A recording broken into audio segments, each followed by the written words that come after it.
जय श्री कृष्णा, राधे राधे। आप सभी का ब्रज दर्शन ब्लॉग्स में स्वागत करती हूँ। आशा करती हूँ आप सभी बहुत अच्छे होंगे। मित्रों, आज हम सुनेंगे वैशाख मास का 11वां अध्याय, जिसमें इस अध्याय में धर्म वर्ण की अद्भुत कथा बताई गई है और कलयुग की वास्तविक अवस्था का वर्णन किया गया है और धर्म वर्ण और पितरों के बीच गहरा संवाद और वैशाख अमावस्या की महान महिमा का विस्तार से वर्णन किया गया है, जिसे सुनकर आपके जीवन की कई समस्याओं का समाधान हो सकेगा और आपको समाधान मिलेगा। तो आप वीडियो में अंत तक बने रहिए और जानकारी का लाभ उठाइए। मिथिलापति ने पूछा, ब्राह्मण, इस वैशाख मास में कौन कौन सी तिथियां पुण्यदायी होती हैं? ऋतुदेव जी बोले, सूर्य के मेष राशि पर स्थित होने पर वैशाख मास में 30 तिथियां पुण्यदायी मानी गई हैं। एकादशी में किया हुआ पुण्य कोटि गुना होता है। उसमें स्नान, दान, तपस्या, होम, देव पूजा, पुण्य कर्म एवं कथा का स्मरण किया जाए तो यह तत्काल मुक्ति देने वाला होता है। जो रोग आदि से ग्रस्त और दरिद्रता से पीड़ित हो, वह मनुष्य इस पुण्य कथा को सुनकर कृत होता है। वैशाख मास मन से सेवन करने योग्य है, क्योंकि वह समय उत्तम गुणों से मुक्त है। दरिद्र, घनिष्ठा, पंगु, अंधा, नपुंसक, विधवा, साधारण स्त्री, पुरुष, बालक, युवा, वृद्ध तथा रोग से पीड़ित मनुष्य ही क्यों ना हो, वैशाख मास का धर्म सबके लिए अत्यंत सुख साध्य है। परम पुण्यात्मा वैशाख मास में जब सूर्य मेष राशि में स्थित हो, हे तब पाप नाशनी अमावस्या कोटि गया के समान फल देने वाली होती है। राजन, जब पृथ्वी पर राजश्री सार्वर्ण का शासन था, उस समय 30वें कलयुग के अंत में सभी धर्मों का लोप हो चुका था। उसी समय अनर्थ देश में धर्म वर्ण नाम से विख्यात एक ब्राह्मण थे। मुनिवर धर्मवर्ण ने उस कलयुग में ही किसी समय महात्मा मुनियों के सत्रयाग में सम्मिलित होने के लिए पुष्कर क्षेत्र की यात्रा की। वहां कुछ व्रतधारी महर्षियों ने कलयुग की प्रशंसा करते हुए इस प्रकार कहा था, सतयुग में भगवान विष्णु को संतुष्ट करने वाला जो पुण्य 1 वर्ष से साध्य है, वही त्रेता में 1 मास में और द्वापर में 15 दिनों में साध्य होता है। परंतु कलयुग में भगवान विष्णु का स्मरण कर लेने से ही, एक बार ही कर लेने से उससे 10 गुना पुण्य होता है। कली में बहुत थोड़ा पुण्य भी कोटि गुना हो जाता है। जो एक बार भी भगवान का नाम लेकर दया निधान करता है और दान पुण्य करता है और दुभिक्ष को अन्न देता है, वह निश्चय ही उर्तलोक में गमन करता है। यह सुनकर देवर्षि नारद जी हंसते हुए उन्मत्त के समान नृत्य करने लगे। सभासदों ने पूछा, नारद जी, ये क्या बात है? तब बुद्धिमान नारद जी हंसते हुए मन उन सबको उत्तर दिया कि आप लोगों का कथन सत्य है। इसमें संदेह नहीं कि कलयुग में स्वल्प कर्म से भी महान पुण्य का साधन किया जा सकता है तथा क्लेशों का नाश करने वाले भगवान केशव स्मरण मात्र से ही प्रसन्न हो जाते हैं। तथापि मैं आप लोगों से यह कहता हूँ कि कलयुग में ये 2 बातें दुर्घट हैं।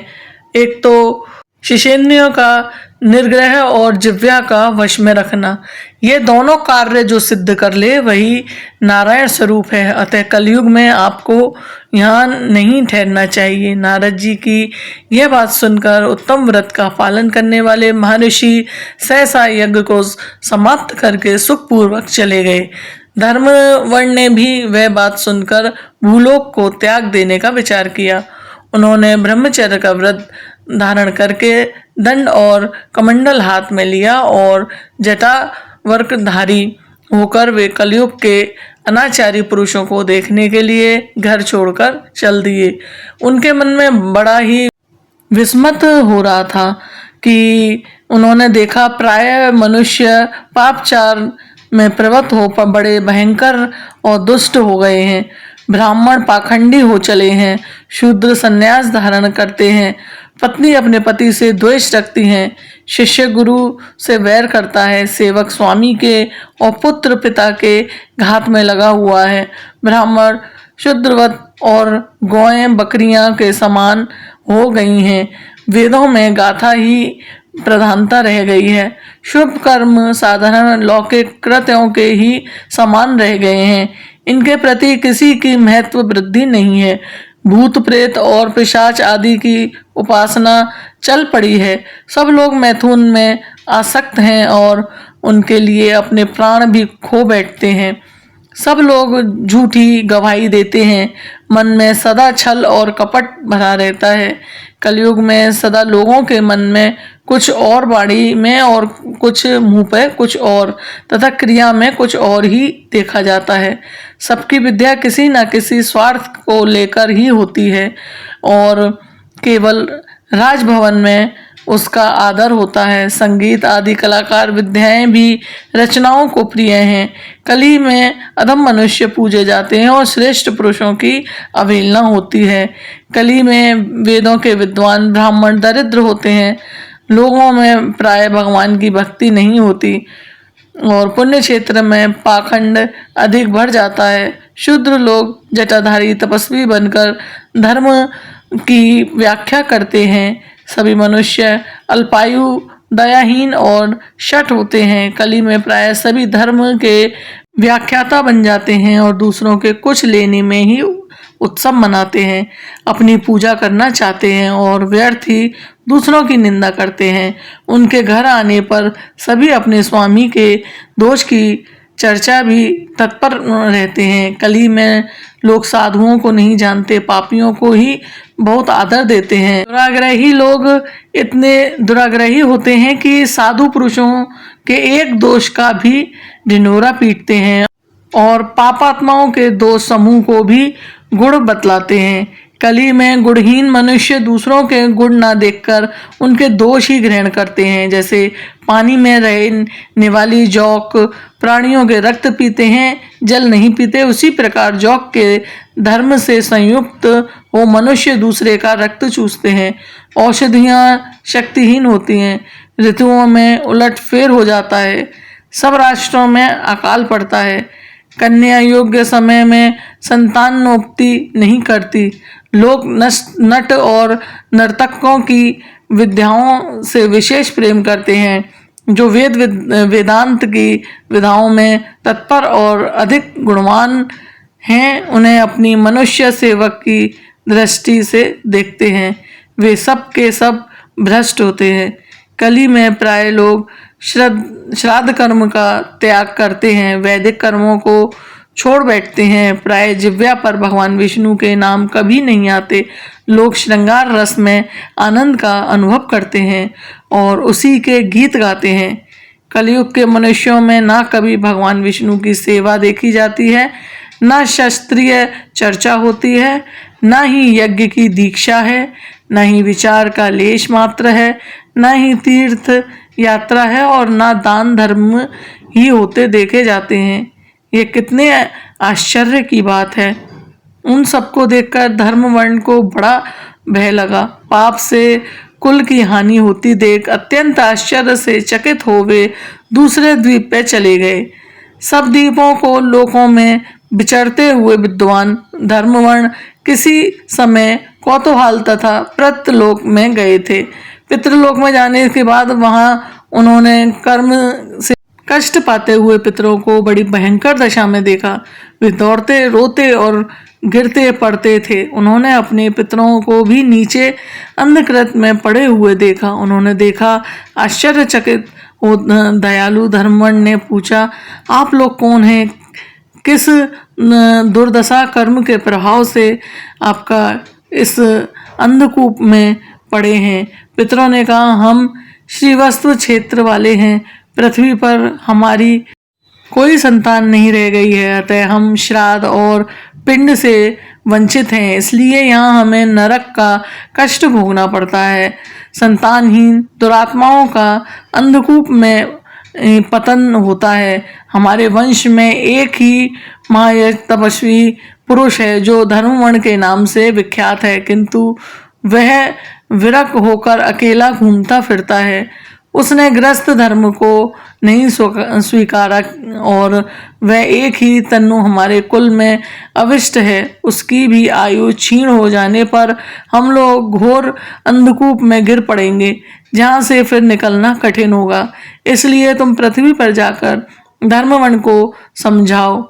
हम लोग दया के पात्र हैं। हमारे वचनों से उसको यह बताओ कि हमारी वंश रूपा दुर्गा को काल रूपी चूहा प्रतिनिधि खा रहे हैं। क्रमशः सारे वंश का नाश हो गया है, एक तुम ही बचे हो।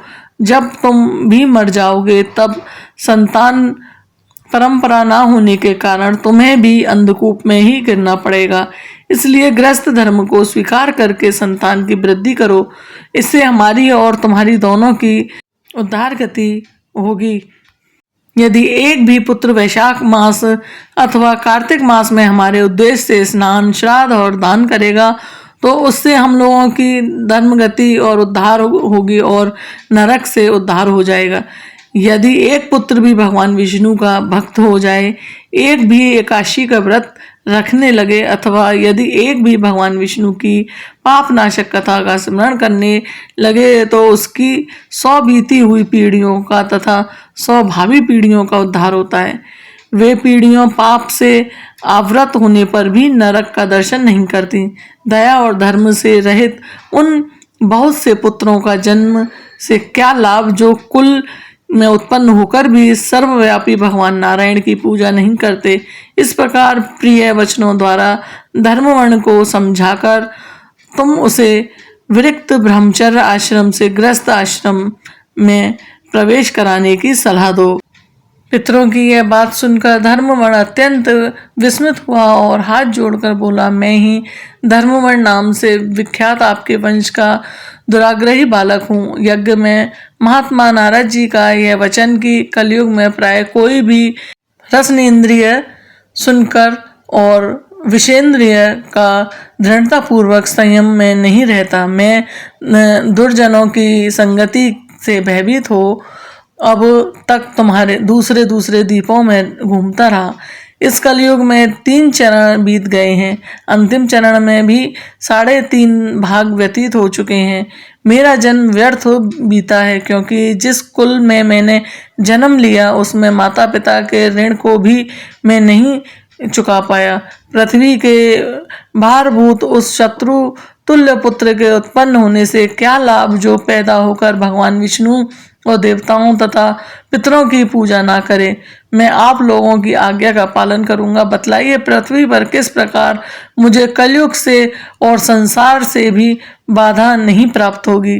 धर्मवर्ण की बात सुनकर पितरों के मन को कुछ आश्वासन मिला। वे बोले, बेटा तुम गृहस्थ आश्रम स्वीकार करके संतानोत्पत्ति के द्वारा हमारा उद्धार करो। जो भगवान विष्णु की कथा में अनुरक्त होते हैं, निरंतर श्री हरि का स्मरण करते और सदाचार के पालन में तत्पर रहते हैं, उन्हें कलयुग बाधा नहीं पहुंचाता। मानद जिसके घर में शालिग्राम शिला तथा महाभारत की पुस्तक हो, उसे भी कलयुग बाधा नहीं दे सकता। जो वैशाख मास के धर्मों का पालन करता, माघ स्नान में तत्पर होता और कार्तिक में द्वीप देता, उसे भी कली की बाधा नहीं प्राप्त होती। जो महात्मा श्री हरि भगवान विष्णु की पापनाशक एवं मोक्षदायिनी दिव्य कथा सुनते हैं, जिसके घर में बलि वैद्य देव होता है, शुभ कारिणी तुलसी स्थित होती हैं तथा जिनके आंगन में उत्तम गौ रहती हैं, उसे भी कलयुग बाधा नहीं देता। अतः इस पापात्मक युग में भी तुम्हें कोई भी भय नहीं है। बेटा शीघ्र पृथ्वी पर जाओ। इस समय वैशाख मास चल रहा है।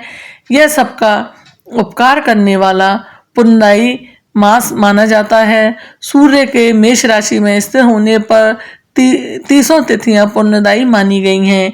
एक एक तिथि में किया हुआ पुण्य कोटि कोटि गुना अधिक होता है। उनमें भी जो वैशाख की अमावस्या तिथि है, वह मनुष्यों को मोक्ष देने वाली है। देवताओं और पितरों को वह बहुत प्रिय है, शीघ्र ही मोक्ष की प्राप्ति कराने वाली है। जो उस दिन पितरों के उद्देश्य से श्राद्ध करते हैं और जल से भरा हुआ घड़ा और पिंड दान करते हैं, उन्हें अक्षय फल की प्राप्ति होती है। अतः महामते तुम शीघ्र जाओ और जब अमावस्या हो तब कुंभ सहित श्राद्ध और पिंडदान करो। सबका उपकार करने के लिए गृहस्थ धर्म का आश्रय लो।